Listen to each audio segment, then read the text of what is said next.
60세의 선택, 그것은 단순한 은퇴냐 아니면 새로운 출발이냐 하는 갈림길이었습니다. 오늘 이야기는 바로 이 지점에서 시작됩니다. 혹시 알고 계셨나요? 60대에도 계속 일을 하면 치매 위험이 무려 35% 낮아지고 우울증은 절반 이하로 줄어든다는 사실을요. 이 수치만 들어도 귀가 솔깃해지지 않으신가요? 사람들은 흔히 60세를 인생의 마침표처럼 생각합니다. 젊었을 때 고생했으니 이제는 누려야 한다. 이제는 쉬어야 한다. 이런 말이 너무도 자연스럽게 오고 갑니다. 하지만 그 결정이 과연 행복한 노후로 이어질까요? 바로 여기서 이야기는 극적으로 갈라집니다. 서울 송파구에 사는 한 남성은 대기업에서 35년간 일하다가 정년퇴직을 맞았습니다. 그는 퇴직금을 받아두었고 연금도 어느 정도 있었기에 이제는 골프도 치고 여행도 다니며 여유롭게 살리라 다짐했습니다. 반대로 경기도 안양의 한 여성은 간호사로 일하다가 명예퇴직을 하고 잠시 쉬었지만 뭔가 허전하다는 마음에 다시 파트타임으로 일을 시작했습니다. 두 사람 모두 비슷한 나이, 비슷한 조건에서 출발했지만 5년 후의 모습은 완전히 달라졌습니다. 처음엔 은퇴한 분이 훨씬 더 행복해 보였습니다. 늦잠도 자고 하고 싶던 여행도 다니고 오랜 취미인 골프도 즐겼습니다. 그러나 1년, 2년이 지나자 그의 표정은 점점 어두워졌습니다. 하루가 너무 길다고, 눈을 떠도 할 일이 없다고, 심지어는 누구와 이야기할 기회조차 줄어들었다고 고백했습니다.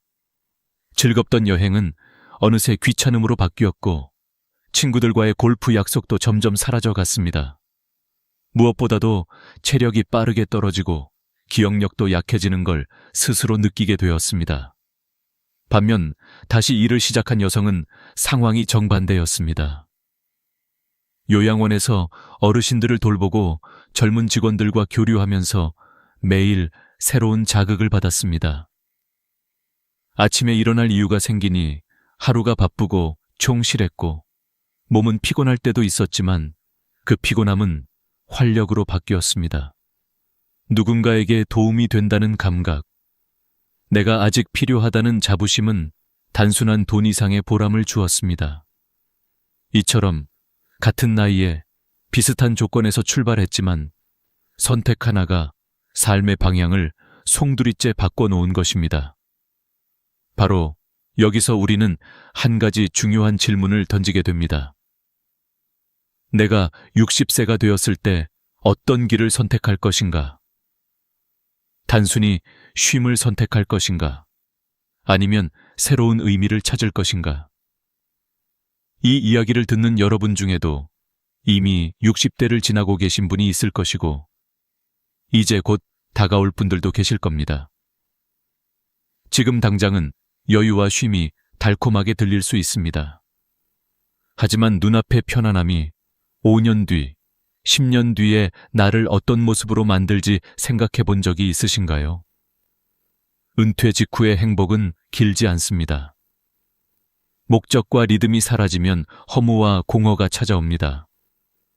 반대로 새로운 일을 시작하면 처음엔 낯설고 피곤해도 곧 활력이 되고 삶을 다시 밝히는 불꽃이 됩니다.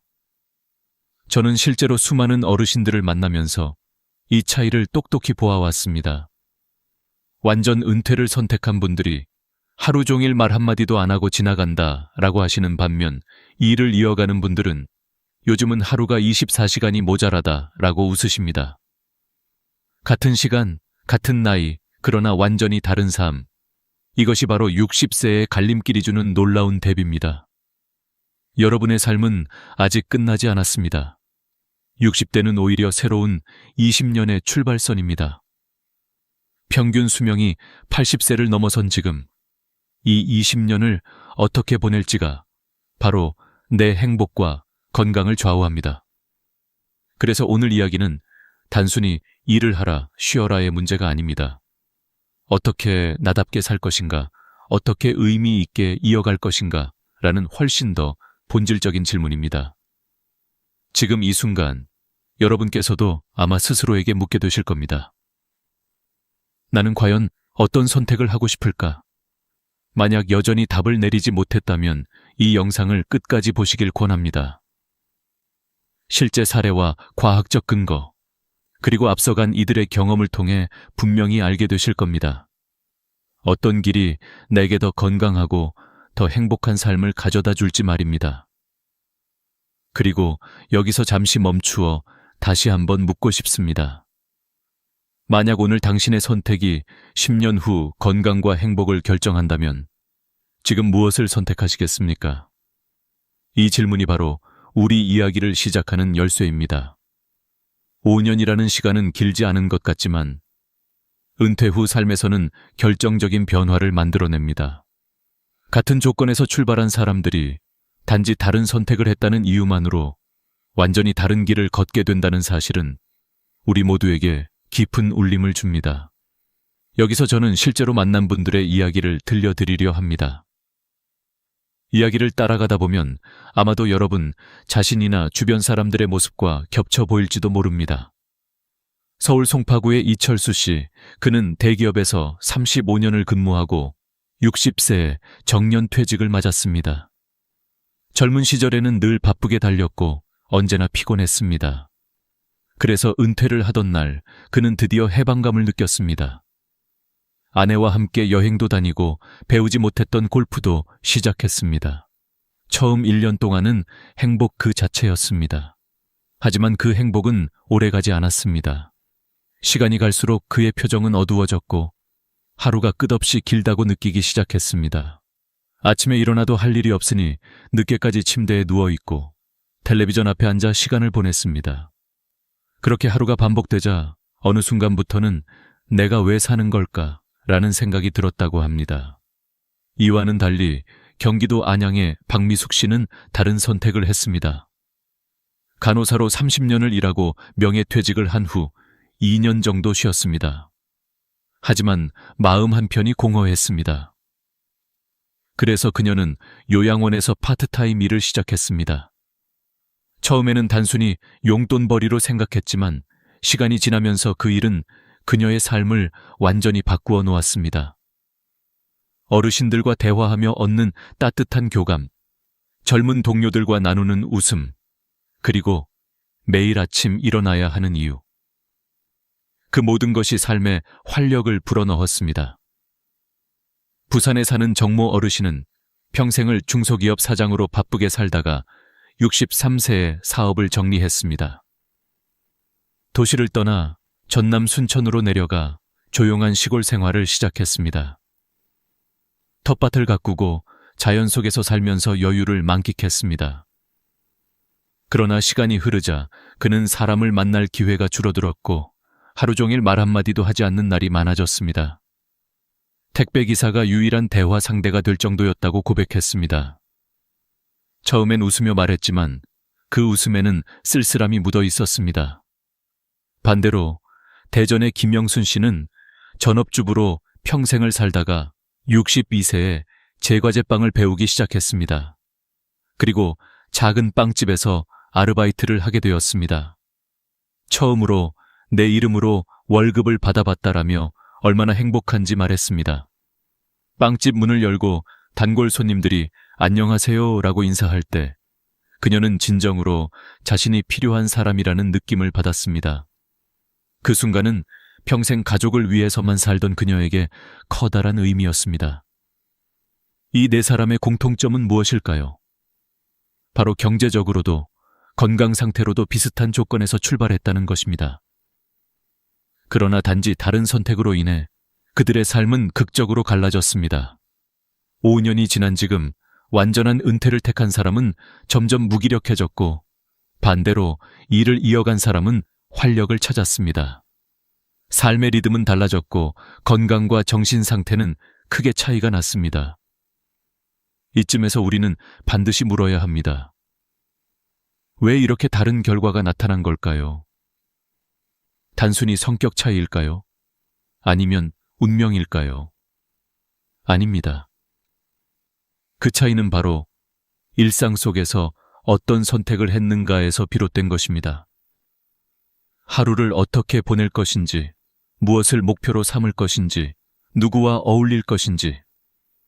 이런 작은 결정들이 쌓이고 쌓여 결국 5년, 10년 후에 큰 차이를 만들어내는 것입니다. 저는 이 사례들을 직접 보면서 느낀 점이 있습니다. 쉬면 좋겠다라는 생각은 단기적으로는 맞습니다.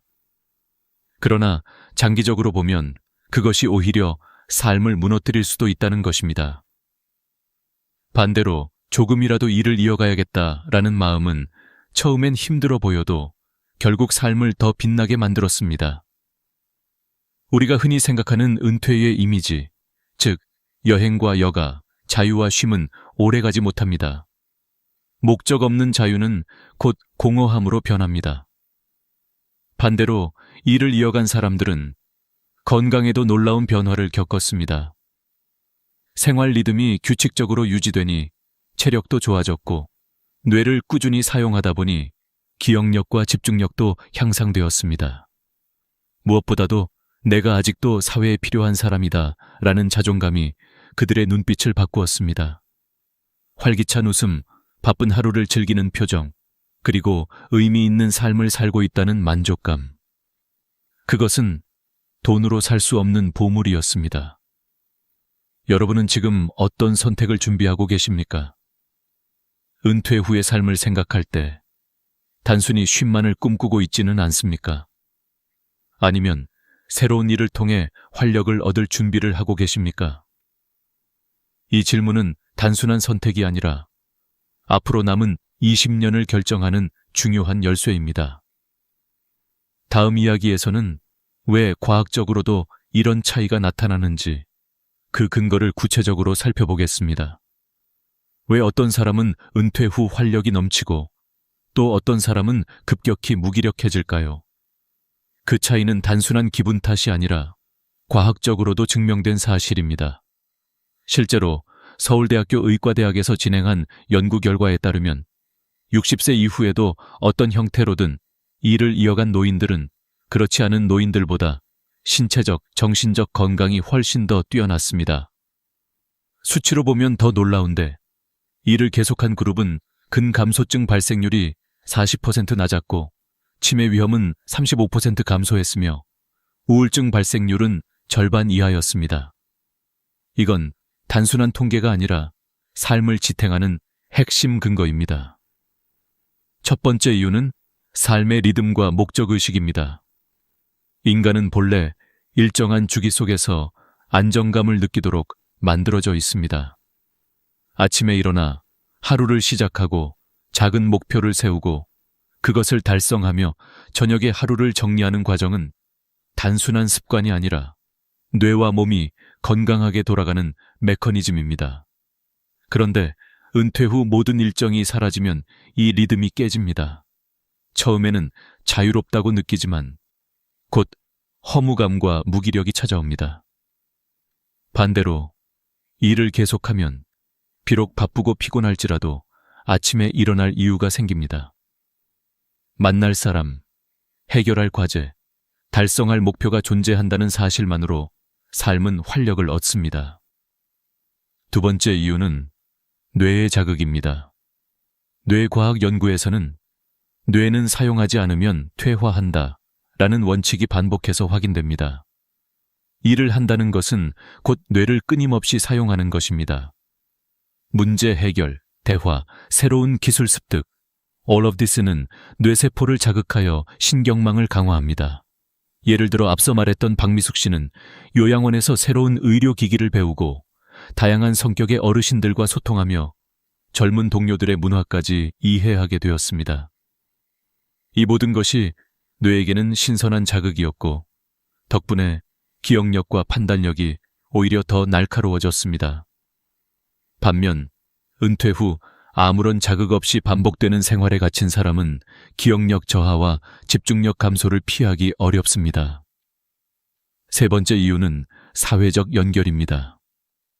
인간은 본래 사회적 존재입니다. 누군가와 연결되어 있다는 감각은 정신 건강의 핵심입니다. 하지만 은퇴 후 일을 완전히 그만두면 만나는 사람이 급격히 줄어듭니다. 가족을 제외하면 대화 상대가 거의 없어지고 외로움과 고립이 찾아옵니다. 이 고립은 우울증의 가장 큰 원인 중 하나입니다. 반대로 일을 이어가는 사람은 동료, 고객, 학생 혹은 지역사회와 끊임없이 연결됩니다. 그 속에서 웃음이 생기고 대화가 이어지고 소속감이 회복됩니다. 이 작은 연결이 정신 건강을 지켜주는 강력한 방패가 됩니다. 네 번째 이유는 경제적 안정감입니다. 60대 이후의 경제적 불안은 많은 노인들이 겪는 큰 스트레스 요인입니다. 연금만으로는 생활비가 부족하거나 예기치 못한 의료비가 발생할 수 있습니다. 그런데 한 달에 50만 원이든 100만 원이든 꾸준한 소득이 있으면 마음이 훨씬 안정됩니다. 단순히 돈 때문만이 아니라 자녀에게 경제적으로 의존하지 않아도 된다는 자존감이 생깁니다. 게다가 지금의 추가 소득은 70대나 80대, 정말 일을 할 수 없게 되었을 때의 대비가 됩니다. 경제적 완충 장치가 있다는 것만으로도 노후는 훨씬 더 여유롭고 안정적으로 바뀝니다. 이 네 가지 이유는 서로 연결되어 있습니다. 경제적 안정감이 있으면 마음이 편안해지고, 편안한 마음은 사회적 관계를 즐길 수 있게 하며, 그 과정에서 뇌는 자극을 받고 규칙적인 일상이 유지되니 건강이 강화됩니다. 반대로 이 네 가지가 모두 무너지면 악순환이 시작됩니다. 경제적 불안이 우울감을 키우고 사회적 고립이 뇌의 기능을 떨어뜨리며 무기력한 생활이 건강을 약화시키는 것입니다. 저는 실제로 이 과정을 수많은 사례에서 목격했습니다. 어떤 분은 은퇴 후 이제야 진짜 자유다 라고 말했지만 3년이 지나자 하루가 너무 길고 외롭다 라고 토로했습니다. 또 다른 분은 은퇴 후 작은 일을 시작하면서 처음엔 힘들었는데 지금은 덕분에 더 건강해졌다 라고 웃으셨습니다. 같은 5년, 같은 나이, 그러나 과학적으로 설명 가능한 다른 결과. 여기서 우리는 중요한 교훈을 얻습니다. 은퇴는 단순히 일을 그만두는 사건이 아니라 삶의 리듬, 뇌의 건강, 사회적 관계, 경제적 안정이라는 네 가지 축을 유지할 것인가, 무너뜨릴 것인가를 결정하는 분기점이라는 것입니다. 선택은 분명합니다. 쉬고만 있으면 이 네 가지가 모두 무너지고 적절히 일을 이어가면 네 가지가 모두 강화됩니다. 이제 여러분에게 묻겠습니다.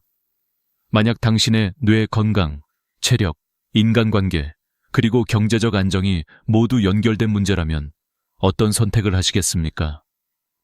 단순히 돈을 벌기 위해서가 아니라 스스로를 지키기 위해서라도 지금 바로 작은 일을 이어가는 것이 필요하지 않을까요? 다음 이야기에서는 단순한 과학적 이유를 넘어서 왜 일이 단순한 노동이 아니라 삶의 의미를 다시 세우는 힘인지 깊이 탐구해 보겠습니다. 일이라는 것은 단순히 돈을 벌기 위한 수단이 아닙니다. 특히 60세 이후의 삶에서 일은 존재 그 자체의 의미를 새롭게 정의합니다. 왜냐하면 사람은 누구나 나는 여전히 필요하다라는 감각이 있어야만 건강한 정신을 유지할 수 있기 때문입니다. 우리는 어린 시절부터 학교와 직장이라는 공동체 속에서 목표와 역할을 가지고 살아왔습니다. 그런데 은퇴와 함께 이 모든 역할이 사라지면 마치 인생에서 자신의 자리가 사라진 것 같은 공허함이 찾아옵니다. 그렇다면 일을 계속한다는 것은 단순히 경제 활동을 하는 것이 아니라 나라는 존재의 가치를 다시 확인하는 과정입니다. 실제로 저는 요양원에서 일하는 한 60대 여성을 만난 적이 있습니다. 그녀는 명예퇴직 후 처음에는 편안함을 즐겼지만 곧 마음이 허전했다고 말했습니다. 그런데 다시 일을 시작하면서 삶이 완전히 달라졌습니다. 어르신들에게 필요한 존재가 되고 젊은 직원들과 소통하며 세대 간 교류를 경험하니 매일이 활력이 되었습니다. 그녀는 누군가에게 도움이 된다는 것이 이렇게 큰 행복인지 몰랐다라고 말했습니다. 이것이 바로 일의 진짜 의미입니다. 또 다른 예로 빵집에서 아르바이트를 하는 한 60대 여성은 손님들이 오늘도 맛있어요 라고 말할 때마다 큰 보람을 느낀다고 했습니다. 평생 가족을 위해 살았던 그녀에게 처음으로 내가 직접 사회와 연결되어 있다는 경험은 눈부신 깨달음이었습니다. 그녀의 눈빛은 이전보다 훨씬 더 밝아졌고 스스로를 존중하는 마음도 강해졌습니다. 단순한 시급 이상의 의미, 바로 존재의 가치를 재발견한 것입니다. 이런 사례는 어디에나 있습니다. 누군가는 소규모 카페에서 일하며 하루를 의미 있게 채우고, 누군가는 지역 도서관에서 아이들에게 책을 읽어주며 즐거움을 얻습니다. 어떤 이는 재능을 살려 그림을 가르치고, 또 다른 이는 온라인에서 자신의 노하우를 공유하며 사람들과 연결됩니다. 중요한 건 내가 여전히 누군가에게 필요하다라는 감각입니다. 이것이 사람을 살아있게 합니다. 그리고 여기서 또 하나 중요한 점은 사회적 연결입니다. 사람은 혼자 있을 때보다 연결될 때 훨씬 더 건강합니다. 친구나 동료와의 대화, 고객과의 인사, 이 모든 사소한 순간이 외로움을 막고 우울증을 예방합니다. 실제로 하버드 대학의 장기 연구에 따르면 노년기의 행복을 결정하는 가장 중요한 요소는 돈도 명예도 아닌 좋은 인간관계였습니다. 일을 한다는 것은 곧 이런 관계를 유지하고 확장하는 가장 효과적인 방법입니다. 그러나 단순히 사람을 만나는 것에서 끝나지 않습니다. 일은 새로운 학습과 도전의 기회를 제공합니다. 새로운 기술을 배우고 다른 세대의 문화를 접하며 뇌를 끊임없이 자극합니다. 이 과정은 단순한 즐거움이 아니라 치매를 예방하고 기억력을 지켜주는 강력한 자극제가 됩니다. 일 속의 작은 도전과 성취는 뇌를 젊게 유지하는 비밀입니다. 물론 어떤 분들은 이렇게 말할 수 있습니다. 나는 이제 돈이 충분하니 굳이 일할 필요가 없다. 하지만 여기서 중요한 것은 돈이 아니라 의미입니다. 돈이 아무리 많아도 하루 종일 텔레비전 앞에 앉아 있으면 결국 우울감과 무기력에 빠지게 됩니다. 반대로 큰 돈이 아니더라도 누군가에게 필요한 사람이 된다는 경험은 자존감을 높이고 삶의 질을 향상시킵니다. 저 역시 수많은 분들을 만나며 확신하게 되었습니다. 사람은 나이가 들수록 더 큰 의미를 원합니다. 단순히 생존이 아니라 존재의 가치와 역할을 찾고 싶어 합니다. 그렇기 때문에 일을 이어간다는 것은 단순히 바쁘게 지내는 것이 아니라 인생 후반부에 자신만의 목적을 새롭게 쓰는 것입니다. 여러분은 지금 어떤 의미를 찾고 계십니까? 단순히 편안한 쉼일까요? 아니면 새로운 도전일까요? 쉼도 필요합니다. 그러나 쉼만으로는 의미가 채워지지 않습니다. 작은 일이든 새로운 역할이든 그것이 삶을 다시 빛나게 합니다. 결국 중요한 것은 스스로를 존중하고 사회와 연결되며 의미 있는 하루를 살아가는 것입니다. 돈보다도 지위보다도 이 감각이 노후의 행복을 결정합니다. 그렇다면 이제 질문을 바꿔보겠습니다. 나는 앞으로 어떤 일을 통해 나만의 의미를 만들 것인가? 이 질문에 대한 답을 찾는 순간 60세 이후의 삶은 전혀 다른 빛깔로 바뀔 것입니다. 다음 이야기는 실제로 어떤 일을 선택하면 좋을지, 그리고 현실적으로 가능한 길은 무엇인지 구체적인 예시와 함께 살펴보겠습니다. 지금까지 우리는 왜 60대 이후에도 일을 이어가는 것이 삶의 질을 높이는지 살펴보았습니다. 그렇다면 구체적으로 어떤 일을 선택할 수 있을까요? 여기서 중요한 것은 젊었을 때처럼 풀타임으로 치열하게 일하라는 뜻이 절대 아니라는 점입니다. 자신의 체력과 상황에 맞는 적절한 수준의 일을 찾아내는 것이 핵심입니다. 저는 실제로 여러 현장에서 만난 분들의 사례를 통해 그 길을 보여드리고자 합니다.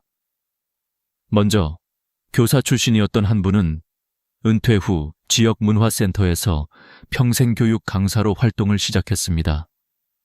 주 2회 강의를 하면서 자신이 쌓아온 지식과 경험을 전하는데 단순한 강의료보다도 누군가에게 여전히 배우고 싶어 하는 사람이 있다라는 사실이 큰 만족감을 주었습니다. 그의 눈빛은 여전히 교단에 설 때와 같은 생기로 가득했습니다. 또 다른 분은 요리를 좋아해서 작은 반찬 가게를 열었습니다. 큰 돈을 벌지는 못했지만 매일 정성껏 만든 음식을 손님에게 건네며 받는 맛있어요 라는 한마디가 삶의 원동력이 되었습니다.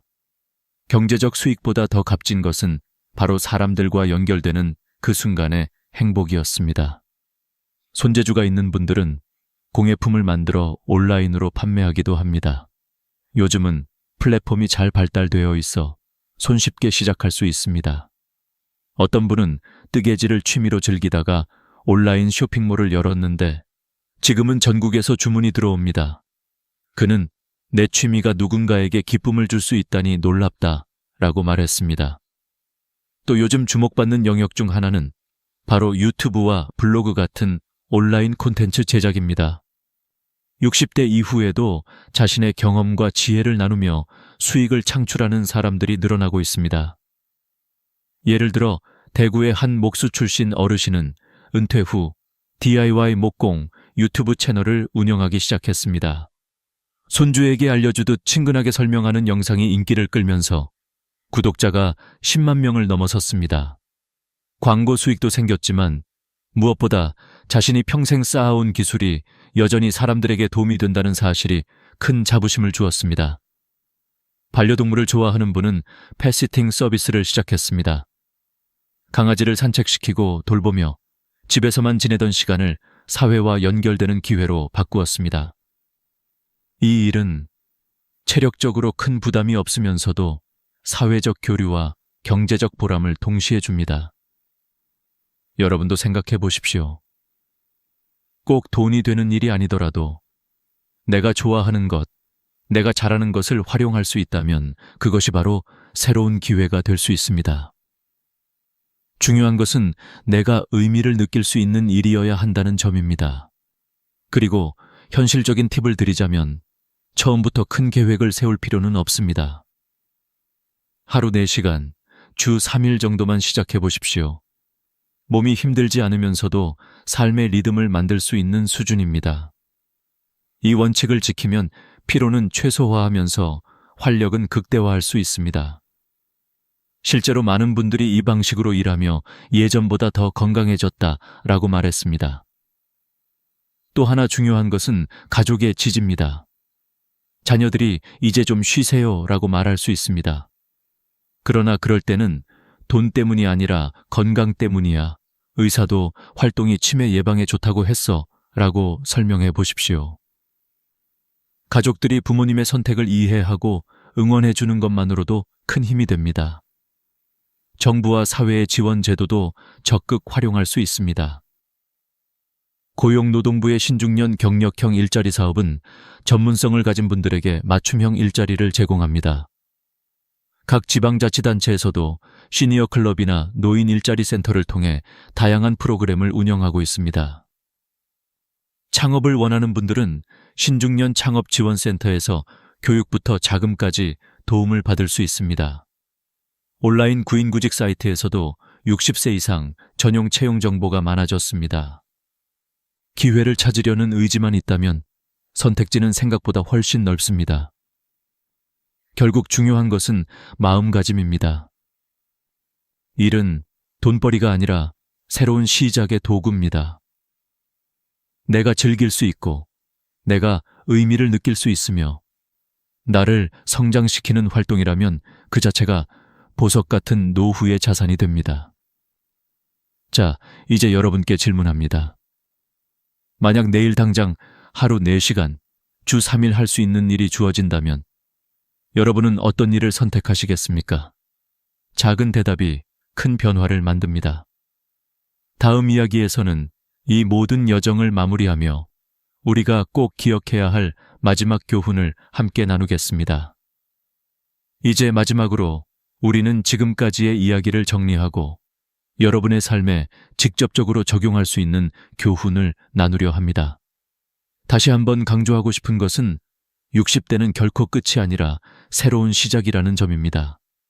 평균 수명이 80세를 넘어선 시대에 60대는 여전히 20년 이상이 남아있는 인생의 황금기입니다. 그러나 그 20년이 활력과 의미로 채워질지 아니면 외로움과 무기력으로 흐를지는 지금의 선택에 달려 있습니다. 저는 실제로 수많은 은퇴자들을 만나면서 뚜렷한 패턴을 보았습니다. 완전히 쉼을 택한 분들은 처음에는 행복해 보였지만 시간이 지날수록 점점 무너졌습니다. 체력은 빠르게 떨어지고 대화 상대가 줄어들며 기억력도 예전 같지 않았습니다. 반대로 작은 일이라도 이어간 분들은 활기가 넘쳤습니다. 하루를 시작할 이유가 있었고 누군가와 연결되어 있었으며 자신이 여전히 가치 있는 존재라는 확신이 있었습니다. 결국 이 두 길은 5년, 10년이 지나면서 엄청난 차이를 만들었습니다. 과학도 이를 뒷받침합니다. 이를 이어간 사람들은 근육 감소율이 낮았고 치매 위험도 줄었으며 우울증에 걸릴 확률도 절반 이하였습니다. 단순히 체력과 정신 건강뿐만 아니라 경제적 안정감과 사회적 관계까지 지켜낼 수 있었습니다. 삶의 리듬을 유지하고 뇌를 끊임없이 자극하며 사람들과 관계를 맺고 적절한 수입까지 확보하는 것, 이것이 바로 일의 4가지 선물입니다. 물론 모든 사람이 똑같은 길을 갈 필요는 없습니다. 어떤 이는 더 이상 몸이 따라주지 않을 수도 있고, 어떤 이는 평생 고생했으니 이제는 쉬고 싶을 수도 있습니다. 중요한 것은 쉼조차도 준비가 필요하다는 사실입니다. 단순히 텔레비전 앞에서 시간을 흘려보내는 것이 아니라 독서 모임에 참여하거나 봉사활동을 하거나 취미활동을 이어가며 삶의 의미를 채워야 합니다. 쉼을 택한다면 그것이 의미 있는 쉼이 되어야만 합니다. 이제 여러분께 3가지 질문을 드리고 싶습니다. 첫째, 여러분은 지금 어떤 선택을 준비하고 계십니까? 둘째, 5년 후 자신을 어떤 모습으로 상상하고 계십니까? 셋째, 오늘부터 당장 시작할 수 있는 작은 변화는 무엇일까요? 이 질문은 단순한 사색이 아니라 남은 인생을 바꾸는 열쇠가 될 수 있습니다. 저는 오늘의 이야기를 통해 분명히 말씀드리고 싶습니다. 60대의 선택이 70대와 80대의 삶의 질을 결정합니다. 건강, 뇌 기능, 인간관계, 경제적 여유, 이 4가지 지표는 결코 우연이 아닙니다. 작은 결심과 행동이 쌓여 5년 후의 나를 전혀 다른 사람으로 만들 수 있습니다. 여러분, 두려워하지 마십시오. 60대는 결코 늦지 않았습니다. 오히려 지금이야말로 인생의 2번째 전성기를 열 수 있는 최고의 시점입니다. 돈이 목적이 아닙니다. 의미와 보람, 그리고 스스로의 존재 가치를 확인하는 것이 목적입니다. 작은 일이든 새로운 도전이든 그것이 여러분의 삶을 다시 빛나게 할 것입니다. 오늘의 이야기가 여러분의 마음에 작은 불씨가 되기를 바랍니다. 혹시 아직도 망설이고 계신다면 이번 주에 단 한 가지라도 시도해 보십시오. 하루 4시간, 주 3일의 원칙으로 내가 좋아하는 일 하나를 찾아 시작해 보십시오. 그것이 여러분의 인생을 새롭게 열어줄 첫걸음이 될 것입니다. 마지막으로 여러분의 이야기도 듣고 싶습니다. 지금 생각하고 계신 선택 또는 이미 경험한 노후의 길에 대해 댓글로 남겨주십시오. 서로의 이야기가 또 다른 이에게는 큰 힘이 될 수 있습니다. 오늘 영상이 도움이 되었다면 좋아요와 구독 버튼을 눌러주시고 알림 설정까지 하셔서 앞으로도 놓치지 마시길 바랍니다. 우리는 앞으로도 여러분의 삶에 의미와 활력을 더해줄 이야기를 함께 나누겠습니다. 여러분의 60대는 끝이 아닙니다. 지금부터가 진짜 시작입니다. 감사합니다. 아침에 눈을 뜨자마자 화장실로 향했는데 병이 속에 마치 비누를 풀어놓은 듯한 하얀 거품이 가득하고 시간이 한참 지나도 사라지지 않는 광경을 본다면 당신은 어떤 기분이 들겠습니까? 단순한 피곤 때문이라고 가볍게 넘기고 싶겠지만 그 순간이 바로 당신의 몸이 마지막으로 보내는 구조 신호일 수 있습니다. 사실 이 거품은 우리의 콩팥이 더 이상 제 역할을 하지 못하고 있다는 절규일지도 모릅니다. 이 신호를 무시한다면 언젠가 팔에 굵은 주사바늘을 꽂고 주 3회 4시간씩 혈액투석에 의존해야 하는 날이 찾아올 수도 있습니다. 저는 평생 수많은 환자들을 진료하며 이런 장면을 수없이 목격했습니다. 처음에는 가벼운 피로와 무심한 변화를 대수롭지 않게 여기다가 어느 순간 병실 침대 위에 누워 눈물로 후회하는 분들을 보았습니다. 그중 한 명은 제게 가장 가까운 친구였습니다. 의사라는 직업을 가진 그조차 나는 괜찮아, 그저 바빠서 피곤할 뿐이야 라고 말하며 몇 달을 흘려보냈습니다. 그러나 그가 응급실에 실려왔을 때는 이미 온몸이 붓고 숨조차 제대로 쉬지 못하는 상태였습니다. 검사 결과 양쪽 콩팥이 거의 기능을 잃은 말기 심부전이었습니다. 투석 침대에 누워있던 그는 제 손을 꼭 잡고 이렇게 말했습니다. 내가 그때 내 말을 들었더라면 단순한 거품이라 생각했던 게 내 인생을 이렇게 무너뜨릴 줄 몰랐다. 그 순간 저는 아무 말도 할 수 없었고 그저 함께 울 수밖에 없었습니다.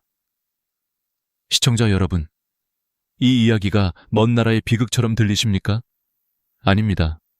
지금 이 순간에도 수많은 사람들이 설마 나는 아니겠지 하며 이 경고를 외면하고 있습니다. 하지만 희망은 있습니다. 모든 거품이 다 위험한 것은 아닙니다. 우리가 정확히 알면 구분할 수 있고 제때 행동하면 돌이킬 수 없는 상황을 피할 수 있습니다. 문제는 대부분이 그 차이를 모른다는 사실입니다. 저는 이 영상을 통해 수십 년 현장에서 배운 경험과 깨달음을 나누려 합니다. 단순히 두려움만 심어주려는 것이 아닙니다. 오히려 지금부터라도 바꿀 수 있다는 용기와 희망을 전하고 싶습니다. 생각해 보십시오. 하루하루 바쁘다는 이유로 내게 주어진 소중한 신호를 놓치고 있지는 않습니까? 작은 거품 하나가 당신의 미래를 송두리째 바꿀 수도 있습니다. 저는 이 영상을 통해 반드시 당신에게 필요한 답을 드리고자 합니다. 단순한 건강 상식이 아니라 실제로 수많은 환자들을 투석의 공포에서 벗어나게 했던 방법을 나누겠습니다. 이제 당신의 선택은 단순합니다. 그 거품을 외면하고 계속 같은 삶을 살아갈 것인지, 아니면 오늘 이 순간부터 귀를 기울여 자신의 건강을 지킬 것인지. 이 이야기는 단순히 의학 정보가 아닙니다. 바로 당신의 인생을 바꾸는 시작이 될 수 있습니다. 오늘 제가 들려드릴 여정은 두려움으로 시작하지만 끝은 희망과 감사로 마무리될 것입니다. 그 길 위에서 당신은 스스로를 지키는 힘을 얻게 될 것이고, 더 나아가 사랑하는 가족과 함께 웃을 수 있는 날들을 되찾게 될 것입니다. 아침에 일어나 처음 보는 소변은 콩팥의 상태를 가장 정확히 드러냅니다. 밤새 몸속에서 걸러진 노폐물이 응축되어 있기 때문입니다. 그런데 많은 사람들이 병이 속의 거품을 보고도 대수롭지 않게 여기고 물을 내려버립니다. 바로 이 순간이 가장 중요한 단서인데도 말이지요. 저는 환자들에게 늘 강조합니다. 물을 내리지 말고 단 10분만 기다려 보십시오. 이 단순한 습관이 당신의 인생을 바꿀 수도 있습니다. 방법은 간단합니다. 아침 첫 소변을 본 뒤 물을 내리지 않고 다른 일을 하십시오. 양치나 세수를 하고 10분 뒤 다시 변기를 들여다보는 겁니다. 만약 거품이 대부분 사라지고 물 위가 고요하다면 그것은 착한 거품입니다. 소변 줄기의 힘 때문에 생긴 일시적인 상어품일 뿐이죠. 그러나 10분이 지나도 마치 비누를 풀어놓은 듯 가장자리에 잔잔하게 남아있는 거품이 있다면 그것은 결코 무시해서는 안 될 위험한 거품입니다. 이 거품은 단백질이 소변으로 빠져나가면서 생기는 죽은 거품입니다. 우리의 콩팥은 원래 정수기 필터처럼 수백만 개의 미세한 거름망으로 이루어져 있어 단백질과 혈구 같은 중요한 성분은 잡아두고 노폐물만 배출합니다. 그런데 고혈압이나 당뇨 같은 질환이 이 거름망을 찢어 놓으면 마치 구멍난 스타킹처럼 단백질이 빠져나옵니다. 바로 그 단백질이 소변의 표면 장력을 바꾸어 잘 사라지지 않는 거품을 만드는 것입니다. 저는 이때 반드시 사진을 찍어두라고 권합니다. 환자 스스로 휴대폰으로 남긴 기록은 무엇보다 강력한 증거가 되기 때문입니다. 의사를 만나 이런 거품이 제 소변에 생겼습니다. 정밀 검사를 받고 싶습니다. 라고 자신 있게 요구할 수 있습니다. 실제로 많은 환자들이 사진 하나로 조기 진단을 받았고 돌이킬 수 없는 길목에서 멈출 수 있었습니다. 이 테스트의 가치는 단순히 거품의 유무를 확인하는 데 그치지 않습니다. 자신을 살펴보는 습관, 작은 신호를 놓치지 않는 태도를 길러줍니다. 우리 몸은 늘 말을 걸고 있지만 바쁘다는 이유로 우리는 듣지 못합니다. 그러나 단 10분만 시간을 내어 귀 기울인다면 평생의 고통을 막을 수 있습니다. 한 중년 남성 환자가 떠오릅니다. 그는 아침마다 이 테스트를 하며 변화를 기록했습니다. 어느 날 거품이 사라지지 않는 것을 발견하고 바로 병원을 찾았습니다. 검사 결과 초기 신부전이었지만 다행히 생활습관 교정과 약물 치료로 진행을 늦출 수 있었습니다. 그는 말했습니다. 그 작은 10분이 제 생명을 살렸습니다. 이제 질문을 드리겠습니다. 당신은 내일 아침 10분을 투자할 용의가 있습니까? 단순히 물을 내리지 않고 기다리는 것, 그것이 당신의 미래를 지키는 첫걸음이 될 수 있습니다. 이처럼 단순한 방법이지만 실천하는 사람과 그렇지 않은 사람의 인생은 전혀 다른 길을 걷게 됩니다. 거품은 단순한 거품이 아닙니다. 그것은 콩팥이 보내는 편지이고 우리가 응답해야 할 메시지입니다. 내일 아침 병이 속을 바라보며 스스로에게 물어보십시오. 이 거품은 나를 살리려는 신호일까? 아니면 무심코 흘려버릴 또 하나의 흔적일까? 그 대답이 당신의 선택에 달려 있습니다. 콩팥이 무너져가는 길은 조용히 그러나 무섭게 진행됩니다. 대부분의 사람들은 30% 이상 기능이 손상될 때까지 아무런 증상을 느끼지 못합니다. 그래서 콩팥을 침묵의 장기라 부릅니다. 겉으로는 멀쩡해 보여도 속에서는 이미 서서히 내리막길을 구르고 있는 것이지요. 저의 스승이자 한국 신장학의 대가였던 한 교수님은 늘 이렇게 말씀하셨습니다. 콩팥은 브레이크가 고장난 자동차와 같다. 경고등이 켜지기 전까지는 운전자가 아무것도 모른다. 그러나 일단 단백뇨가 시작되면 이미 자동차는 내리막길에 접어든 것이다. 그 말씀이 지금도 생생히 기억납니다. 초기에는 약물과 생활습관 교정으로 겨우 핸들을 붙잡을 수 있습니다. 하지만 관리를 소홀히 하면 중기로 넘어가면서 자동차의 속도는 점점 빨라집니다. 이때부터는 몸이 붓고 밤마다 쥐가 나고 호흡이 가빠지며 삶의 질이 급격히 무너집니다. 그리고 말기 단계에 이르면 자동차는 절벽 아래로 추락하듯 돌이킬 수 없는 상태에 빠집니다.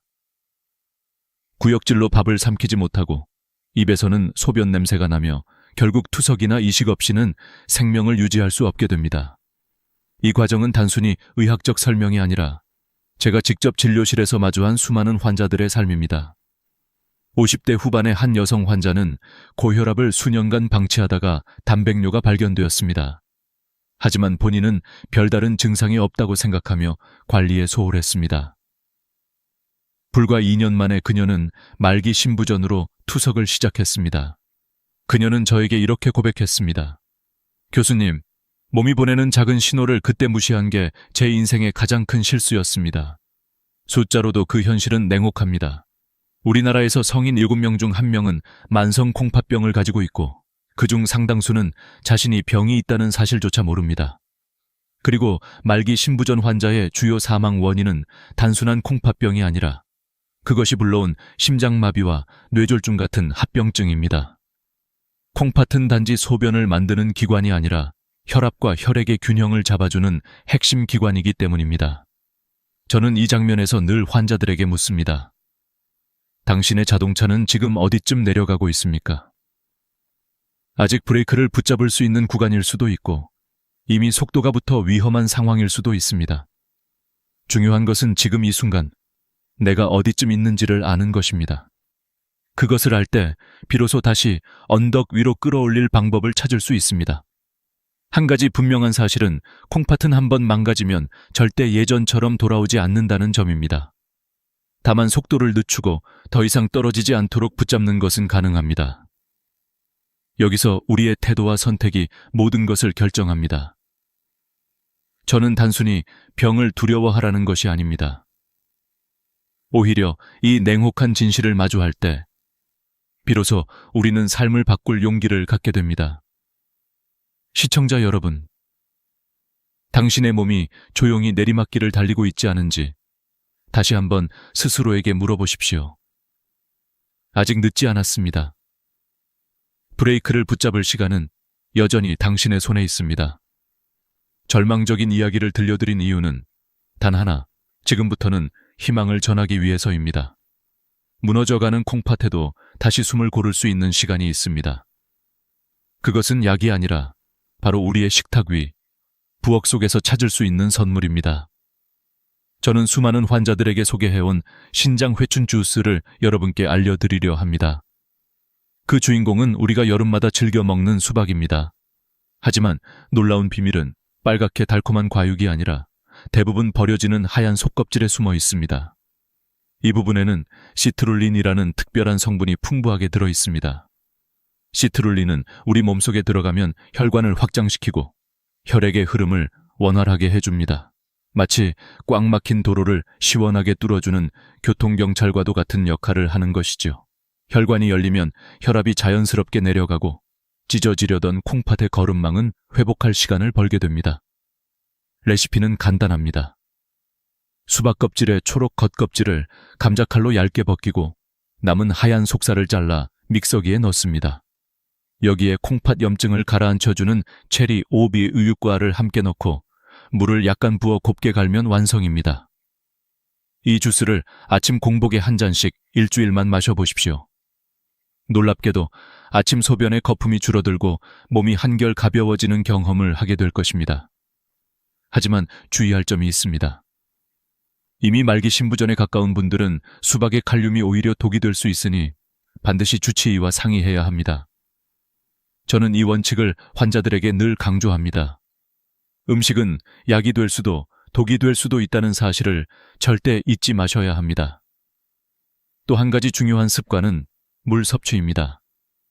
물을 하루 2리터는 마셔야 한다는 말을 많이 들어보셨을 겁니다. 그러나 이는 모든 사람에게 똑같이 적용되지 않습니다. 정답은 체중 곱하기 30ml입니다. 예를 들어 60kg이라면 하루 약 1700ml, 즉 2리터보다 약간 적은 양이 적당합니다. 그리고 이 물은 한꺼번에 벌컥벌컥 마시는 것이 아니라 하루 종일 조금씩 나누어 마셔야 콩팥에 부담을 주지 않습니다. 저는 이 생활 습관 하나로 기적처럼 좋아진 환자들을 많이 보았습니다. 고혈압 약을 3가지나 먹어도 조절되지 않던 한 환자는 식단을 바꾸고 아침마다 이 주스를 마신 지 한 달 만에 혈압약을 하나로 줄일 수 있었습니다.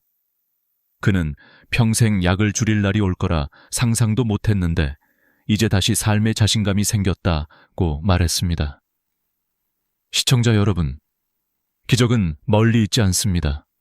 우리가 매일 지나치는 부엌과 냉장고 속에 있습니다. 오늘 제가 말씀드린 주스는 단순한 음료가 아니라 당신의 삶을 바꿀 열쇠일 수 있습니다. 선택은 언제나 당신의 몫입니다. 내일 아침 몸을 무겁게 짓누르는 두려움 대신 한 잔의 희망으로 하루를 시작해 보십시오. 이제 우리가 반드시 기억해야 할 것은 아무리 좋은 음식을 챙겨 먹어도 동시에 콩팥을 갉아먹는 나쁜 습관을 계속 유지한다면 아무 소용이 없다는 사실입니다. 빠진 독에 아무리 맑은 물을 부어봐야 채워지지 않는 것과 같습니다. 저는 환자들에게 늘 말합니다. 콩팥을 지키고 싶다면 먼저 콩팥 도둑을 내쫓으라. 오늘은 3가지 콩팥 도둑을 공개하겠습니다. 첫 번째 도둑은 바로 짠 국물과 찌개입니다. 한국 사람들은 뜨끈한 국물을 마셔야 밥을 먹은 것 같다고 생각합니다. 그러나 그 한 그릇 속에는 소금이 무려 2000미권 이상 들어있을 때가 많습니다. 하루 권장량의 대부분을 단숨에 넘기는 셈이지요. 소금은 콩팥의 섬세한 거름망을 거칠게 긁어내는 자갈과 같습니다. 매일 국물을 들이켜는 것은 콩팥에 매일 돌멩이를 던지는 것과 다름없습니다. 이제는 국물은 밥만, 건더기 위주로 먹는 습관을 들이십시오. 처음엔 밍밍해도 혀는 금세 적응합니다. 두 번째 도둑은 가공식품과 인스턴트 음식입니다. 햄, 소시지, 라면, 과자.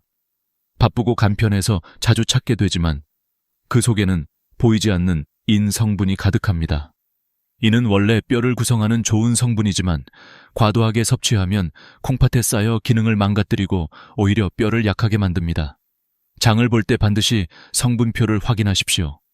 공장에서 만든 편리한 음식 대신 자연 그대로의 재료를 선택하는 것이 콩팥을 살리는 길입니다.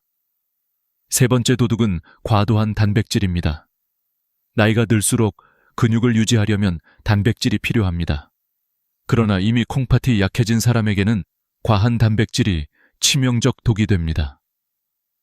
단백질이 소화되면 요산이 생기는데 이것을 걸러내는 곳이 바로 콩팥이기 때문입니다. 지친 콩팥에게 계속 무거운 짐을 지우는 셈입니다. 정답은 체중 1kg당 0.8개. 예를 들어 60kg이라면 하루 약 50끼 적당합니다. 붉은 고기보다는 두부, 콩, 흰살 생선 등 콩팥에 부담이 덜한 단백질을 고르십시오. 이 세 가지를 멀리하면 신장은 비로소 숨을 쉴 수 있습니다. 그리고 여기에 또 하나의 작은 습관을 더한다면 놀라운 변화가 찾아옵니다. 그것이 바로 발목 펌프 운동입니다. 밤마다 화장실을 들락거리느라 잠을 설친 환자에게 저는 약 대신 이 운동을 처방했습니다. 침대에 누워 발목을 몸쪽으로 힘차게 당겼다가 다시 바닥 쪽으로 쭉 뻗는 동작을 반복하는 것, 단 5분이면 충분합니다. 이렇게 하면 다리에 몰린 혈액과 수분이 심장과 콩팥으로 올라가 잠들기 전에 불필요한 수분이 소변으로 배출됩니다. 실제로 한 여성 환자는 이 습관을 한 달간 지킨 뒤 10년 만에 처음으로 밤새 깨지 않고 숙면을 취했다고 눈물을 흘리며 감사했습니다. 그녀는 이제야 살 것 같다고 말했습니다. 단순하지만 강력한 변화는 늘 이렇게 작은 습관에서 시작됩니다. 시청자 여러분, 콩팥 도둑셋을 내쫓고 작은 발목 운동을 더 해보십시오. 당신의 밤은 편안해지고 콩팥은 새로운 힘을 얻을 것입니다. 결국 우리의 건강은 거창한 비밀이 아니라 매일 반복되는 습관 속에서 만들어집니다. 오늘 저녁 식탁에서 국물 한 숟갈을 덜어내는 순간 당신의 콩팥은 한숨 돌릴 수 있을 것입니다. 이제 우리는 마지막 여정을 함께하고 있습니다. 그동안 콩팥을 지키는 방법, 피해야 할 습관, 그리고 몸이 보내는 경고 신호까지 이야기했습니다. 그러나 오늘 제가 가장 강조하고 싶은 메시지는 이것입니다. 콩팥 건강은 단순히 소변 문제나 투석 여부에 그치지 않는다는 사실입니다. 콩팥은 우리 몸 전체의 수명과 직결되는 근본입니다. 많은 분들이 고혈압이나 당뇨가 콩팥을 망가뜨린다고만 생각합니다. 맞는 말입니다. 하지만 반대로 콩팥이 망가지면 혈압은 더 오르고 심장과 뇌까지 위협하게 됩니다. 콩팥은 혈압을 조절하는 호르몬을 분비하는데 이 기능이 고장나면 아무리 약을 먹어도 혈압이 잡히지 않습니다. 또한 전해질 균형이 무너지면 부정맥이 생기고 심장이 멈출 수도 있습니다. 실제로 말기 심부전 환자의 주요 사망 원인은 콩팥병 자체가 아니라 합병증인 심장마비와 뇌졸중입니다. 그러므로 콩팥을 지키는 것은 곧 심장과 뇌를 지키는 일입니다. 저는 환자들에게 늘 말합니다. 당신의 콩팥은 당신의 생명, 시계입니다. 그 시계의 태엽이 멈추면 당신의 시간도 멈춥니다. 그렇다면 어떻게 해야 할까요? 답은 어렵지 않습니다. 우리가 이미 이야기한 식단과 습관을 7일간만 실천해 보십시오. 국물 대신 건더기, 가공식품 대신 자연식, 과도한 단백질 대신 균형 잡힌 단백질, 그리고 매일 아침 수박 껍질, 주스 한 잔. 여기에 발목 펌프 운동을 더하면 일주일 후 당신은 몸의 변화를 스스로 느끼게 될 것입니다. 아침 소변에 거품이 줄고 붓기가 빠지고 밤이 편안해질 것입니다. 작은 변화지만 분명한 증거입니다. 그리고 마지막으로 저는 한 가지 비밀을 더 말씀드리고 싶습니다. 그것은 바로 마음가짐입니다. 저는 수많은 환자들을 보며 깨달았습니다. 아무리 좋은 약과 음식을 섭취해도 마음이 불안과 원망으로 가득 차 있으면 병은 쉽게 낫지 않습니다. 반대로 감사와 희망으로 하루를 시작하는 분들은 회복이 훨씬 빠릅니다. 감사하는 마음은 스트레스 호르몬을 줄이고 면역력을 높이는 가장 강력한 치유의 스위치입니다. 그러니 내일 아침 소변을 볼 때 두려움 대신 이렇게 말해 보십시오. 밤새 내 몸을 지켜줘서 고맙다, 내 콩팥아. 그리고 식탁에 앉아 밥을 먹기 전에 잠시 눈을 감고 감사하십시오. 이 작은 습관이 당신이 먹는 한 끼를 진짜 보약으로 바꿔줄 것입니다. 시청자 여러분, 이제 선택은 당신의 몫입니다. 오늘도 무심히 지나칠 것입니까? 아니면 지금부터 행동할 것입니까? 당신의 건강은 병원이 아닌 당신의 부엌에서, 당신의 손끝에서 시작됩니다. 이 영상이 마음에 울림을 주었다면 좋아요와 구독을 눌러주십시오. 그리고 당신이 사랑하는 가족과 친구들에게 꼭 공유해 주십시오. 마지막으로 댓글에 이렇게 다짐해 주십시오. 오늘부터 내 콩팥을 지키겠습니다. 그 약속 하나하나가 모여 더 건강한 사회를 만드는 힘이 될 것입니다. 저는 언제나 이 자리에서 여러분이 투석 없이 스스로의 힘으로 건강하게 살아가시기를 응원하겠습니다. 지금까지 여러분의 평생 주치의 이소연이었습니다. 감사합니다. 한밤중에 갑자기 종아리가 뒤틀리며 쥐가 올라오는 순간, 저는 숨이 막히고 곧 죽을 것 같은 공포에 휩싸였습니다. 땀이 비 오듯 흐르고 다리는 제 의지와 상관없이 얼어붙은 듯 경직되었습니다. 많은 사람들이 이런 경험을 하면서도 대수롭지 않게 넘깁니다. 나이 들어 혈액순환이 떨어졌거나 단순한 근육 경련증으로 생각하지요. 그러나 저는 응급실에서 40년 동안 수많은 생사의 갈림길을 지켜보며 깨달았습니다. 이 단순해 보이는 쥐가 때로는 마지막 경고 신호가 되어 우리 생명을 앗아갈 수 있다는 사실을요. 지금 이 순간도 누군가는 그 신호를 무시한 채 고통 속에서 시간을 허비하고 있을지 모릅니다. 여러분은 어떻게 하시겠습니까? 제가 이렇게 강한 톤으로 시작하는 이유는 단 하나입니다. 이 영상을 끝까지 보셔야만 여러분의 다리가 그리고 여러분의 생명이 안전해질 수 있기 때문입니다. 오늘 저는 단순히 쥐 났을 때 어떻게 대처하는가를 넘어 그 배경에 숨겨진 치명적인 진실과 누구나 쉽게 따라할 수 있는 응급처치법을 알려드리려 합니다. 특히 3초만 눌러도 고통이 끊기는 기적의 혈자리까지 공개하겠습니다. 어쩌면 이 단순한 지식이 여러분이나 사랑하는 가족을 살릴 수도 있습니다. 쥐가 난 순간의 고통은 단순한 불편함을 넘어섭니다. 마치 다리 근육이 돌처럼 굳어져 아무리 움직이려 해도 꼼짝하지 않는 경험 해보신 분이라면 잊을 수 없을 겁니다. 그 몇 초에서 몇 분이 영원처럼 길게 느껴지지요. 풀린 뒤에도 근육통이 남아 다시 잠들지 못하는 경우가 많습니다. 이때 대부분은 운동을 좀 과하게 했나 보지, 물을 덜 마셨나 정도로 치부합니다. 물론 그럴 수 있습니다. 그러나 문제는 모든 경우가 그렇게 단순하지 않다는 데 있습니다. 어떤 경우에는 혈관이 막히는 전조, 심장에 이상이 생겼다는 신호, 혹은 신경이 눌리고 있다는 경고일 수도 있습니다. 저는 실제로 그런 환자들을 수없이 보았습니다.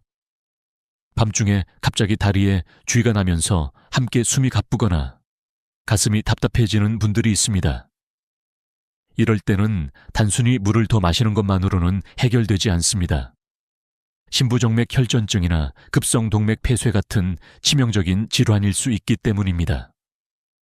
문제는 많은 사람들이 이 사실을 모른다는 것입니다. 조금 지나면 괜찮아지겠지 라는 안일한 생각이 돌이킬 수 없는 비극으로 이어집니다. 그렇기에 저는 오늘 이 자리를 빌려 이 흔하지만 치명적인 신호를 절대로 가볍게 넘기지 말라고 말씀드리고 싶습니다. 한 가지 질문을 드리겠습니다. 만약 오늘 밤 여러분의 다리가 돌처럼 굳으며 극심한 고통이 찾아온다면, 그리고 그 고통이 단순한 근육의 비명이 아니라 몸이 보내는 마지막 경고라면 여러분은 어떻게 하시겠습니까? 모른 척하고 눈을 감으시겠습니까? 아니면 즉시 대응하여 생명을 지키시겠습니까? 이 질문에 답하는 순간 여러분은 이미 선택을 하신 겁니다.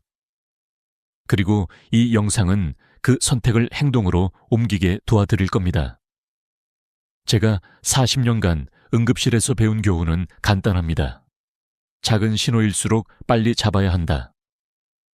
대수롭지 않아 보이는 증상이 결국 큰 병의 시작이 되는 경우가 너무도 많습니다.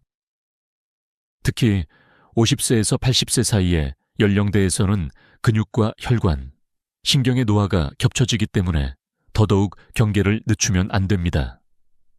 단순한 다리주의라고 무시했다가 다음날 걷지도 못하는 상태로 응급실에 실려 오는 분들을 저는 여러 번 보았습니다. 여러분은 그들과 같은 길을 걷지 않기를 바랍니다.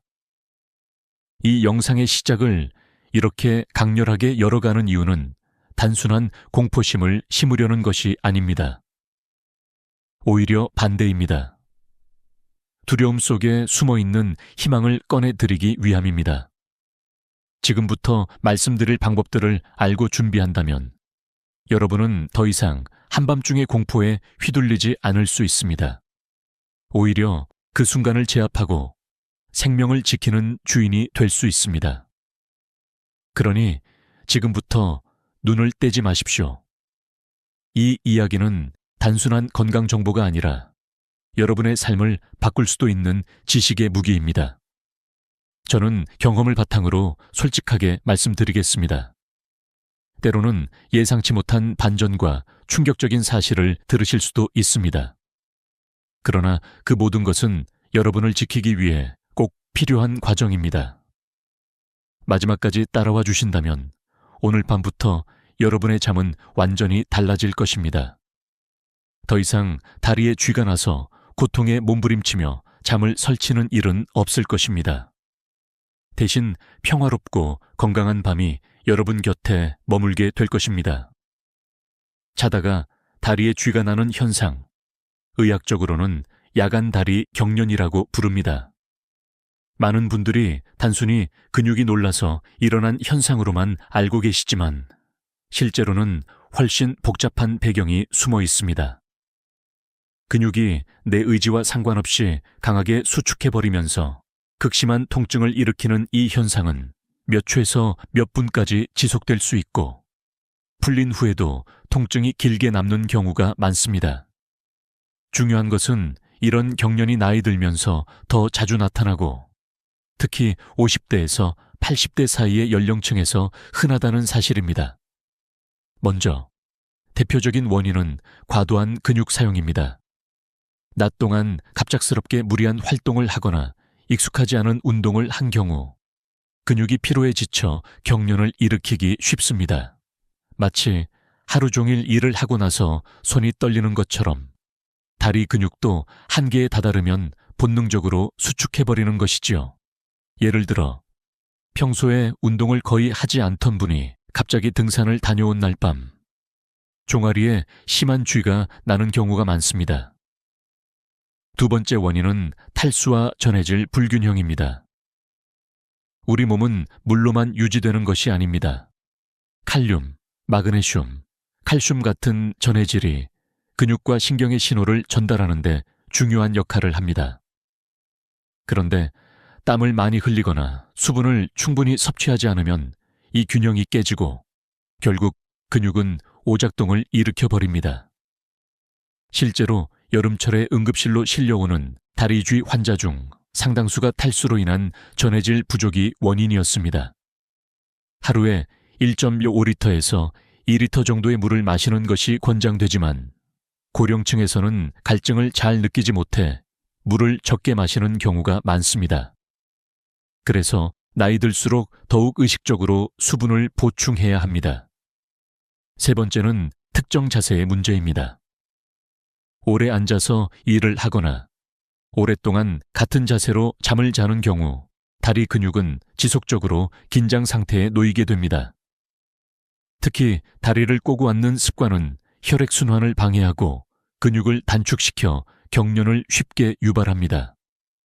실제로 사무직으로 장시간 앉아있는 분들이나 무거운 이불을 덮고 발끝이 아래로 꺾인 자세로 자는 분들에게서 자주 나타납니다. 네 번째는 혈액순환 저하입니다. 나이가 들면 혈관의 탄력이 떨어지고 혈액이 원활히 흐르지 않게 됩니다. 이로 인해 근육에 산소와 영양이 충분히 공급되지 못하고 결국 경련이 발생하는 것입니다. 실제로 말초혈관 질환을 가진 환자들에게서 야간 다리 경련이 흔히 나타납니다. 다섯 번째는 약물의 부작용입니다.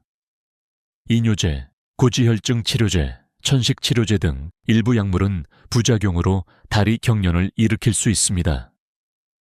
문제는 많은 분들이 약물과 경련의 연관성을 인식하지 못한다는 것입니다. 그래서 약을 먹은 후부터 쥐가 잦아졌다면 반드시 담당 의사나 약사와 상담해야 합니다. 여섯 번째는 노화 자체입니다. 나이가 들수록 근육량이 줄고 신경 기능이 약화됩니다. 특히 70세 이상에서는 근육의 수축과 이완이 원활하지 않아 작은 자극에도 쉽게 쥐가 날 수 있습니다. 실제 연구에 따르면 60세 이상의 인구 중 약 50%가 정기적으로 야간 다리 경련을 경험한다고 보고되었습니다. 여기서 중요한 것은 이런 원인들이 단독으로 작용하기도 하지만 대부분은 복합적으로 얽혀 있다는 점입니다.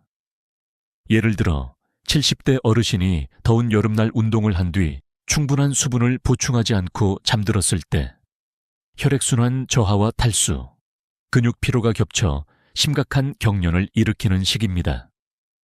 그렇다면 단순히 근육이 놀라서 생긴 일과 몸이 보내는 위험 신호를 어떻게 구별할 수 있을까요? 바로 여기서 제가 강조하고 싶은 부분이 있습니다.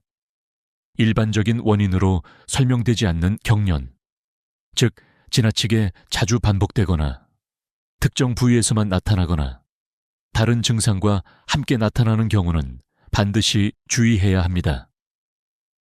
예를 들어 다리가 갑자기 붓고 열감이 동반된다면 혈관이 막히고 있다는 신호일 수 있습니다. 또 경련과 함께 가슴 통증이나 호흡 곤란이 나타난다면 심각한 심혈관 질환을 의심해야 합니다.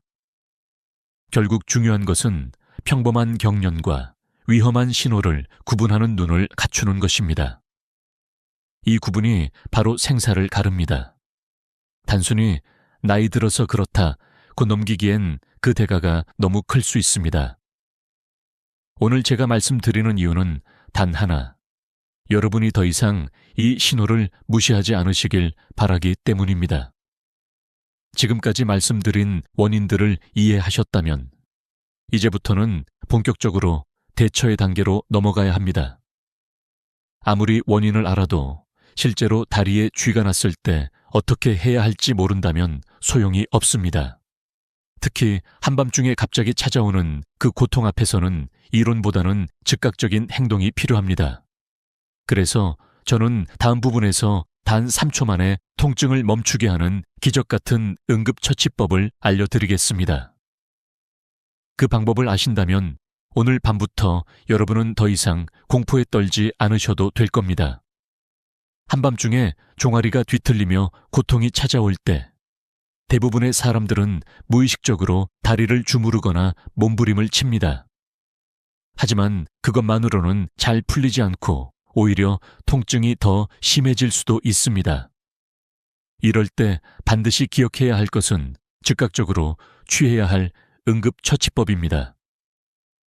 제가 지금부터 말씀드릴 방법은 수많은 응급실 환자들에게 직접 적용해 본 효과가 입증된 대처법입니다.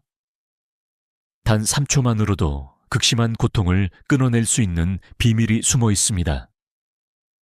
첫 번째 단계는 반대 방향 스트레칭입니다. 쥐가 난 근육은 강하게 수축하여 돌처럼 뭉쳐 있습니다. 따라서 이 근육을 억지로 풀어주려면 반대 방향으로 천천히 늘려주는 것이 가장 기본적이면서도 강력한 응급처치입니다. 예를 들어 종아리에 쥐가 났을 때는 바닥에 앉거나 침대에 누워 다리를 곧게 뻗습니다. 그 다음 발가락 끝을 손으로 잡아 몸쪽으로 천천히 당겨줍니다. 이때 발목이 위로 젖혀지면서 종아리 근육이 서서히 늘어나는 느낌이 와야 합니다. 손이 닿지 않는다면 수건을 발에 걸어 잡아당겨도 좋습니다. 발바닥이나 발가락에 쥐가 났다면 해당 부위를 반대 방향으로 부드럽게 젖혀주면 효과적입니다. 허벅지 앞쪽일 경우에는 서서 발목을 잡고 엉덩이 쪽으로 당기며 늘려야 하고, 허벅지 뒤쪽이라면 바닥에 앉아 상체를 숙이며 햄스트링을 천천히 늘려주어야 합니다. 중요한 것은 조급하게 하지 말고 암침 30초 정도 유지하면서 근육이 풀릴 때까지 기다리는 것입니다. 두 번째 단계는 부드러운 마사지입니다. 스트레칭과 함께 해당 근육을 손으로 주물러주는 것은 경직된 근육을 이완하는 데 큰 도움이 됩니다. 다만 여기서 반드시 주의할 점이 있습니다. 너무 강하게 주무르면 오히려 근육 섬유가 손상되거나 다음날 더 심한 통증이 남을 수 있습니다. 따라서 마치 근육을 달래듯이 부드럽게 원을 그리며 풀어주는 것이 좋습니다. 그리고 세 번째, 가장 중요한 방법이 있습니다. 바로 승산혈 3초 지압법입니다. 저는 이 방법을 기적의 처방이라고 부릅니다. 승산혈은 종아리 뒤쪽 정중앙, 까치발을 들었을 때 V자 모양으로 갈라지는 근육 사이에 움푹한 지점에 위치합니다. 이곳을 엄지손가락으로 강하게 3초 이상 누른 뒤 천천히 떼는 동작을 반복하면 놀라울 정도로 빠르게 통증이 가라앉습니다. 실제로 응급실에서 비명을 지르던 환자들도 이 혈자리를 몇 차례 눌러주자 통증이 끊어진 듯 편안해졌다는 사례가 많습니다. 승산혈은 한의학적으로도 근육 경련을 완화하고 혈류를 개선하는 중요한 자리로 알려져 있습니다. 여러분이 기억해야 할 것은 단 하나. 다리에 쥐가 났을 때 당황하지 말고 이 승산혈을 찾아 3초간 강하게 눌러보라는 것입니다. 그 순간 고통의 스위치가 꺼지듯 완화되는 놀라운 경험을 하실 수 있을 겁니다. 네 번째 단계는 온찜질 혹은 냉찜질입니다. 일단 급성 통증이 어느 정도 진정된 후에는 따뜻한 수건이나 핫팩으로 근육을 감싸주면 혈액순환이 개선되고 근육이 더욱 이완됩니다. 반대로 통증과 염증이 심할 경우에는 차가운 찜질을 통해 부기와 염증을 줄여주는 것도 방법입니다. 일반적으로 경련 직후에는 온찜질이 근육 회복에 도움이 되고 잔여 통증에는 냉찜질이 효과적입니다. 상황에 따라 본인에게 맞는 방식을 선택하면 됩니다. 여기서 중요한 것은 이 네 단계를 기억하는 것입니다. 스트레칭, 마사지, 승산혈 지압, 온찜질 또는 냉찜질. 이 순서를 몸에 익히면 앞으로 어떤 순간에도 당황하지 않고 즉시 대응할 수 있습니다. 마치 소방 훈련처럼 한 번 익혀두면 몸이 자동으로 반응하게 됩니다. 제가 응급실에서 본 수많은 환자들은 대부분 쥐가 났을 때 우왕좌왕하며 고통 속에서 시간을 허비했습니다. 하지만 이 단계를 아는 사람은 달랐습니다. 그들은 신속하게 스트레칭을 하고 승산혈을 눌러 고통을 차단하며 남은 통증은 찜질로 관리했습니다. 그 결과 통증은 빠르게 사라지고 두려움도 함께 사라졌습니다. 여러분께 꼭 전하고 싶은 메시지가 있습니다. 고통은 갑자기 찾아오지만 준비된 사람에게는 더 이상 위협이 되지 않는다. 다리에 쥐가 나는 순간은 누구에게나 찾아올 수 있습니다. 하지만 그 순간을 제압하는 법을 아는 사람만이 평온한 밤을 지킬 수 있습니다. 지금까지 말씀드린 응급처치법을 여러분의 몸에 새겨두십시오. 오늘 밤 그 지식이 여러분을 지켜줄 것입니다. 밤마다 찾아오는 다리 쥐를 단순히 응급처치만으로 끝낼 수는 없습니다. 더 중요한 것은 앞으로 다시는 같은 고통이 반복되지 않도록 예방하는 것입니다. 저는 응급실에서 수많은 환자들을 보면서 깨달았습니다. 응급처치가 즉시 고통을 멈추게 한다면 생활 습관은 그 고통의 근본 원인을 끊어내는 열쇠라는 사실을요. 여기서부터는 여러분이 평생 실천할 수 있는 생활 처방을 말씀드리겠습니다. 첫째는 수분과 전해질 보충입니다.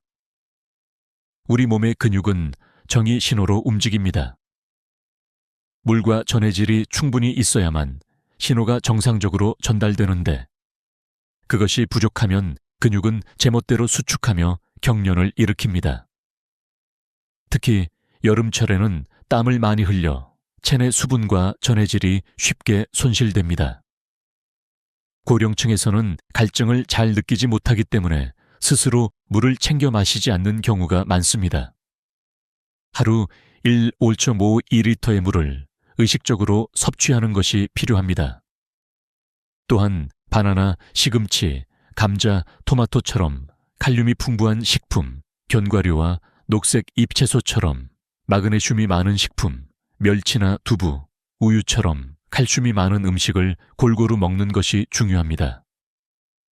단순히 물만 마시는 것이 아니라 몸속 전해질 발전소를 채우는 습관이 필수적입니다. 둘째는 잠들기 전 스트레칭입니다. 단 5분만 투자하면 밤사이 다리 주의 공포를 크게 줄일 수 있습니다. 잠자리에 눕기 전에 종아리, 허벅지 앞뒤, 발목과 발가락을 부드럽게 늘려보십시오. 작은 동작이지만 근육을 풀어주고 혈액순환을 촉진하여 밤새 근육이 경직되는 것을 막아줍니다. 실제로 매일 잠들기 전 스트레칭을 꾸준히 한 사람들은 그렇지 않은 사람보다 야간 경련 발생률이 50% 이상 줄어든다는 연구 결과도 있습니다. 셋째는 똑똑한 운동 습관입니다.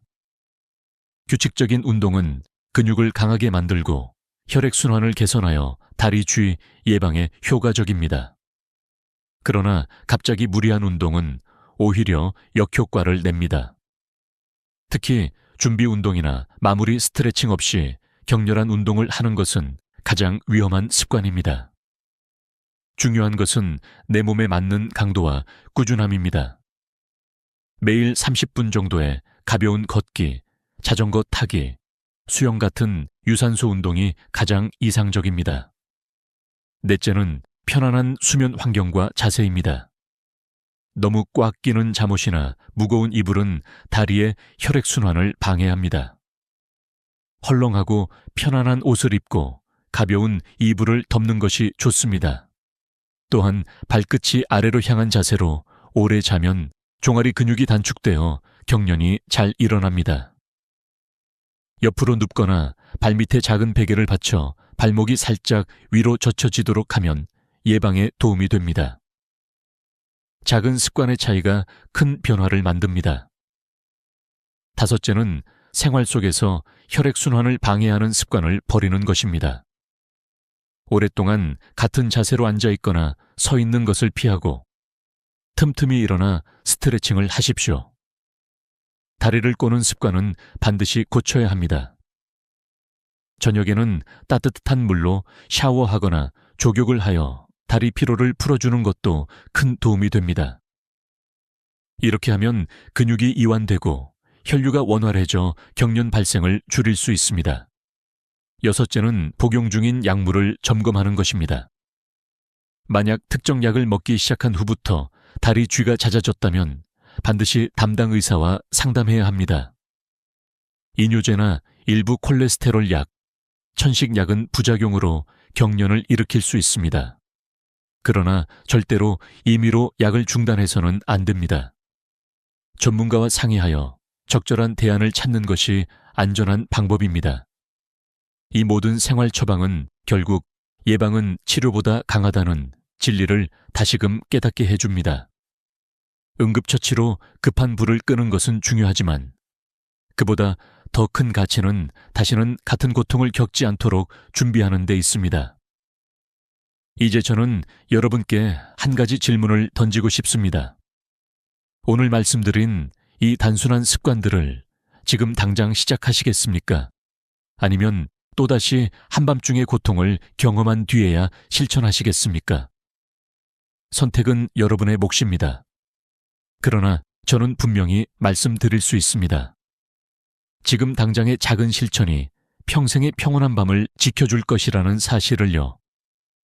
그럼에도 불구하고 우리가 아무리 예방 습관을 지켜도 반드시 기억해야 할 것이 있습니다. 바로 위험 신호입니다.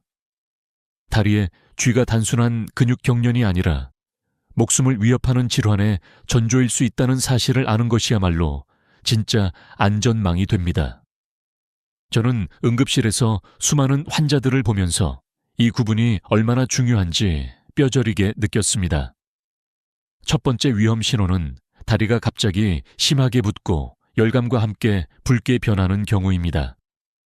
이 증상은 단순한 근육 경련이 아니라 심부정맥 혈전증 DVT일 가능성이 높습니다.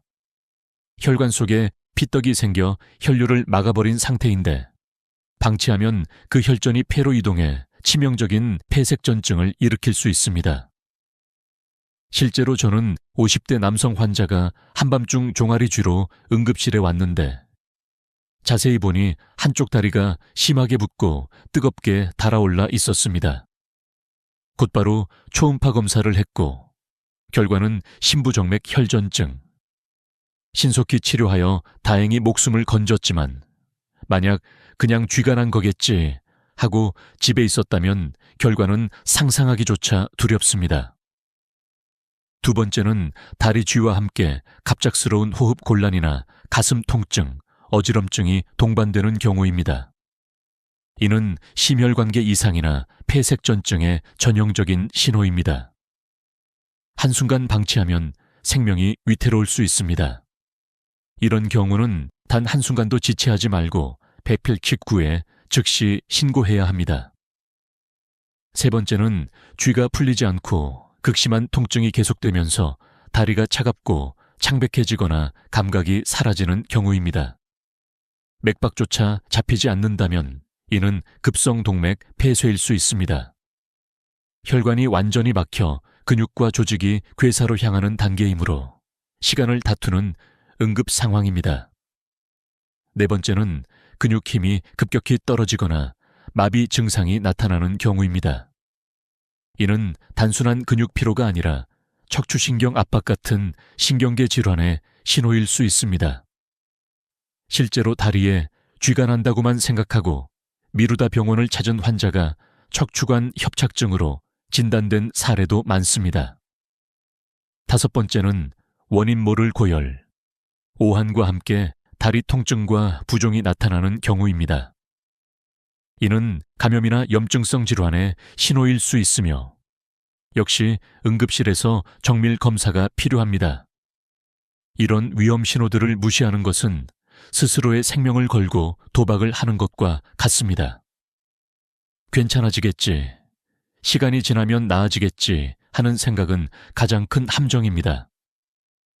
제가 본 수많은 환자들 중 일부는 바로 그 안일함 때문에 병을 키워 돌이킬 수 없는 상황에 이르렀습니다. 제가 기억하는 한 사례가 있습니다. 평소 건강에 자신 있던 60대 남성이 있었습니다. 그는 몇 주 동안 밤마다 다리에 쥐가 났지만 대수롭지 않게 넘겼습니다. 그러다 어느 날 밤, 통증과 함께 호흡 곤란이 찾아왔고 결국 응급실에 실려왔을 때는 이미 폐색전증으로 위급한 상황이었습니다. 다행히도 신속한 처치로 목숨은 건졌지만 이후 오랫동안 혈액 희석제를 복용해야 했습니다. 그분은 처음 증상을 무시한 것이 가장 큰 실수였다고 후회했습니다. 이처럼 단순히 주위로 치부된 증상 뒤에는 언제든 치명적인 질병이 숨어 있을 수 있습니다. 그렇기 때문에 오늘 제가 드리는 가장 큰 메시지는 위험 신호를 놓치지 마라입니다. 그 신호를 아는 것만으로도 생명을 구할 수 있습니다. 마지막으로 강조하고 싶습니다.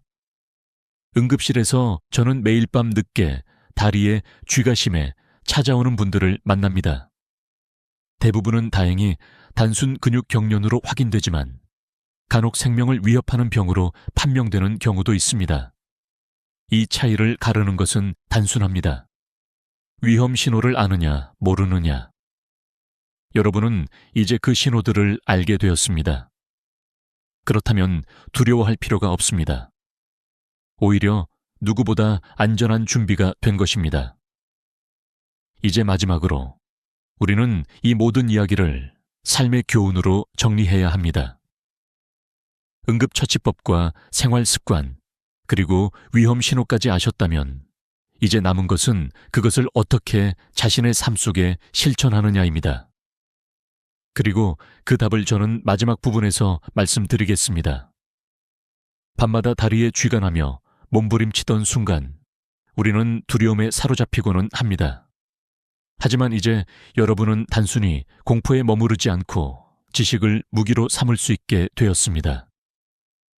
지금까지 저는 쥐가 나는 원인과 응급처치법, 생활 속 예방습관, 그리고 절대로 놓쳐서는 안 될 위험 신호까지 모두 말씀드렸습니다.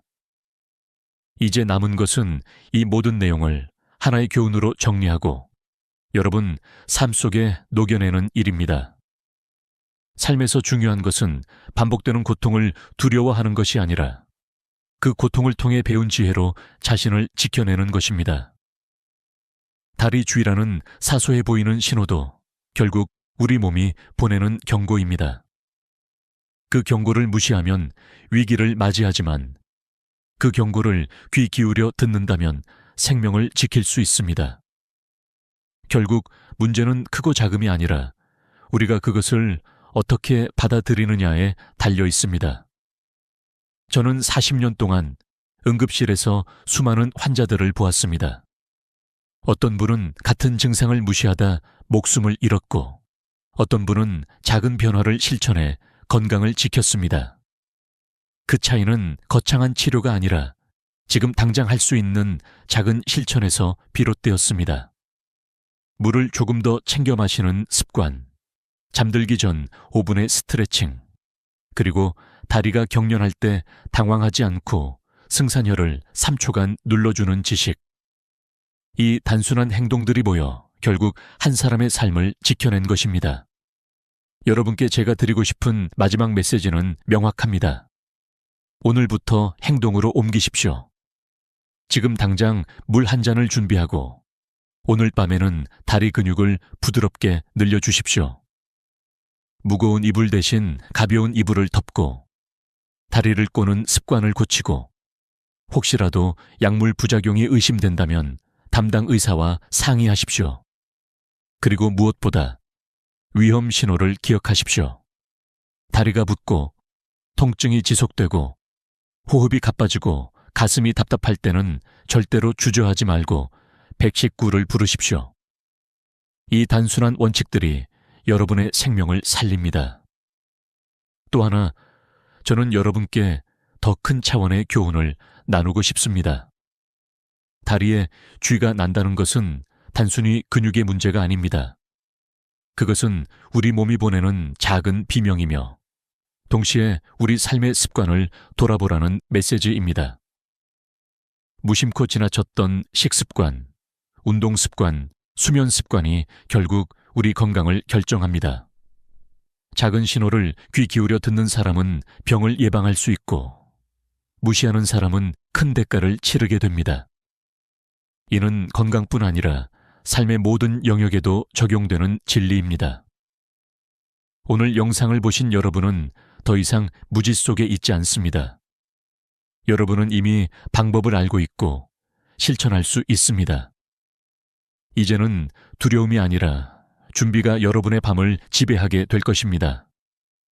매일 밤 편안히 잠들 수 있는 권리, 그것은 거창한 것이 아니라 작은 실천 속에 숨어 있습니다. 이제 저는 여러분께 마지막 질문을 드리고 싶습니다. 여러분은 이 영상을 단순히 듣고 지나가시겠습니까? 아니면 오늘부터 변화를 시작하시겠습니까? 답은 여러분의 선택 속에 있습니다. 그러나 분명히 말씀드립니다. 오늘부터 작은 실천을 시작하는 그 순간, 여러분의 다리는 더 이상 고통의 사슬에 묶이지 않을 것입니다. 저는 응급의학과 의사로서 여러분의 건강한 다리와 편안한 밤을 언제나 응원하겠습니다. 이 영상이 조금이라도 도움이 되셨다면 구독과 좋아요로 함께해 주십시오. 여러분의 격려가 저에게는 더 많은 생명을 살릴 수 있는 힘이 됩니다. 오늘도 여러분의 밤이 다리 쥐 없는 평화로운 시간이 되기를 진심으로 기원합니다. 지금까지 함께해 주셔서 감사합니다.